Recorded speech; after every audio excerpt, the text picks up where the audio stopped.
I was 45 and he was 29.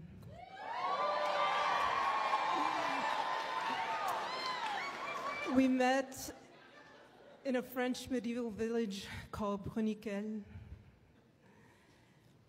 And after 4 days of debate, I decided to go out with him. I couldn't resist him. He was the most extraordinary partner I have ever had. He was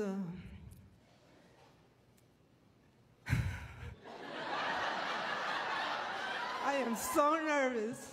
Okay, so let me look at somebody I know here.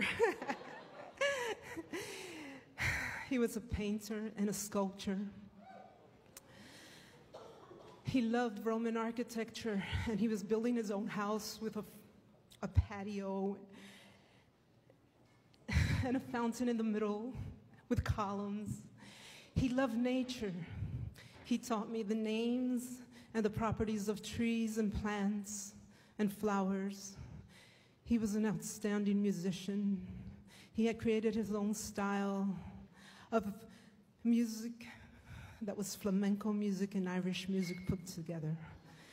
And when he played that music, it had delicious, indecent effects on me.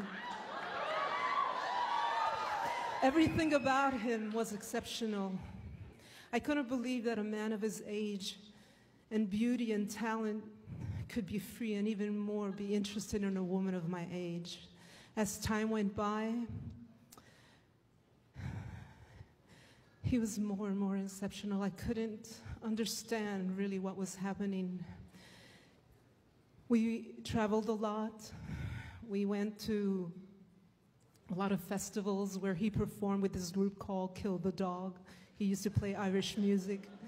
We used to go up and climb in these old churches. He used to have this key ring with old keys that would go into any church, and I'd open, and we'd sneak inside and look at the paintings, and I always wanted to make love in there. And so he started calling me Puerquito. That means little pig in Spanish, because he said that I was defiling all the holy places of France.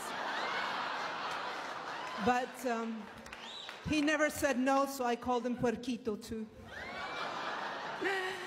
There was one thing that was very peculiar about him, and that is that when he looked at children, his eyes would just beam and glow. And one day it suddenly dawned on me, and I said, Jean-Michel, do you want to have children? And he said, yes, of course. I would have plugged them into the sun. He just beamed. And at that moment, I just said, oh my God, my heart just stopped.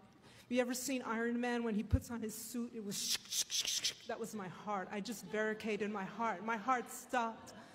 I knew that it was the end. At that moment, I knew that it was the end. You see, I had had 2 children of my own. They were already grown up. I loved my freedom and I loved my life. And for nothing in the world was I going to deprive that human being from living the experience of having children.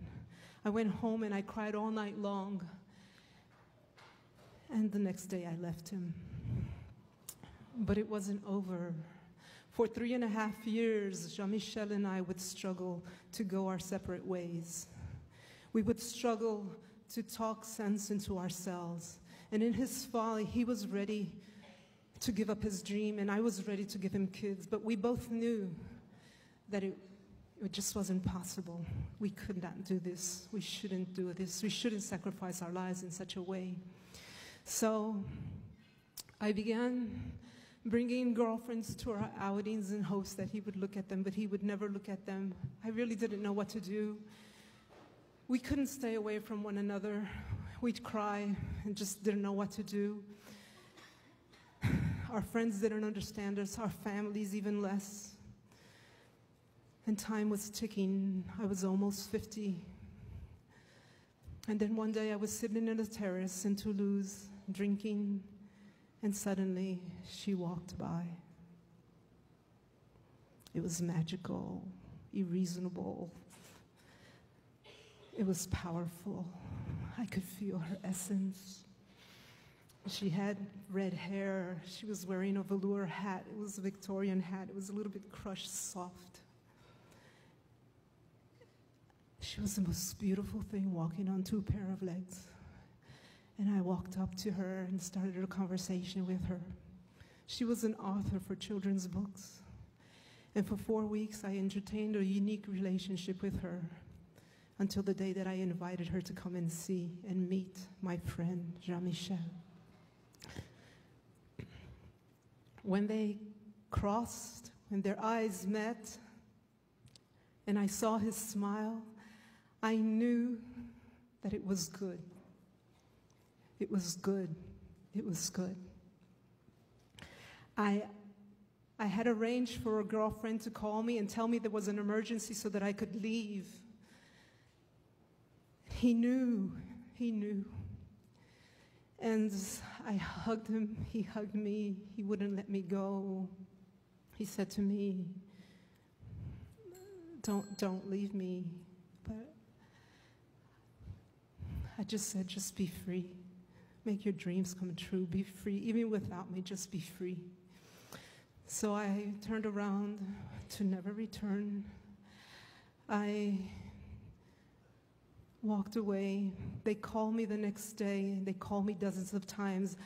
I changed my phone. I moved away, and I didn't see him for 4 years until one day I took the phone and I picked up the phone and called him and told him I was coming. He was exposing in a nearby village.